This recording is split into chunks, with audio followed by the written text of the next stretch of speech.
اس کتاب کی جو نوعیت ہے اس کو البتہ ایک طالب علم اور ایک عالم پڑھ کر لوگوں کو پہلے بیان کر سکتا ہے کہ اس کی سٹرکچر کیا ہے، نوعیت کیا ہے، کیسے بات کرتی ہے۔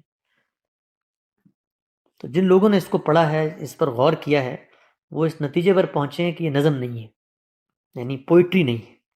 پوئٹری کے اندر آپ وزن کی رعایت سے، قافیہ ردیف کی رعایت سے، بحروں کی رعایت سے کچھ خیالات کو الفاظ کے عالم میں ڈال دیتے ہیں، اور وہاں پر مقصود ہوتا ہے کہ سننے والے کو ایک دلچسپی کی چیز لگے، یعنی اس کے لیے اس میں موسیقیت ہو، اس میں الفاظ کی ندرت ہو، اس میں کچھ تنوع ہو خیالات کا، قافیہ ردیف مل رہے ہوں، بحرے نہیں ہوں۔ اس کو ہم شاعری کہتے ہیں بالعموم۔ تو جن لوگوں نے اس کو پورا پڑھا ہے وہ یہ اطمینان سے بتاتے ہیں، اور وہ شاعری جانتے ہیں، تو یہ شاعری نہیں ہے۔ جو لوگ نثر لکھتے ہیں اور نثر کے ذریعے، ٹیکسٹ کے ذریعے لوگوں کو یہ بتاتے ہیں کہ کسی چیز کے بارے میں تعارف دیتے ہیں، وہ یہ کہتے ہیں کہ اس کی نوعیت بالکل نثر جیسی بھی نہیں ہے۔ یعنی نثر میں یہ ہوتا ہے کہ آپ گفتگو شروع کرتے ہیں، اس کی کوئی تمہید ہوتی ہے، آپ پہلے تعریفات کرتے ہیں چیزوں کی، ڈیفینیشنز بتاتے ہیں، پھر اس کے بعد پریکٹیکل چیزیں آتی ہیں، پھر تھیوریز آتی ہیں، تو کرتے کرتے ایک ترتیب سے آپ چلتے ہیں۔ اس کو آپ کہتے ہیں نارمل نثری تحریر ہے، اس میں عام الفاظ لکھے ہیں۔ جب آدمی غور کرتا ہے تو پتہ چلتا ہے کہ یہ اصل میں خطبات کی صورت میں ہے۔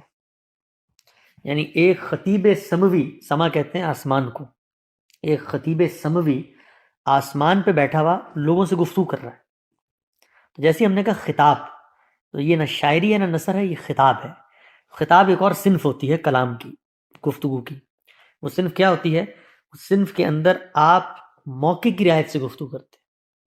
مخاطبین جو موجود ہوتے ہیں ان کو بسا اوقات کسی چیز کی طرف اشارہ کر دیتے ہیں، بسا اوقات ان کے اندر موجود کچھ حقیقتوں کی طرف خیالات توجہ دلاتے ہیں، بسا اوقات ان کے پس منظر اور ماضی کی طرف لوٹ جاتے ہیں، اور بسا اوقات وہ سامنے ہوتے ہیں لیکن آپ ان سے گفتگو نہیں کر رہے ہوتے۔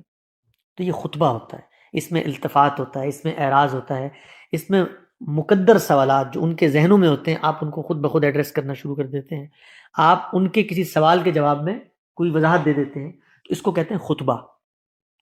تو قرآن مجید کی جو نوعیت ہے مطالعے کے لحاظ سے، تو وہ خطبات کی کا مطالعہ ہے۔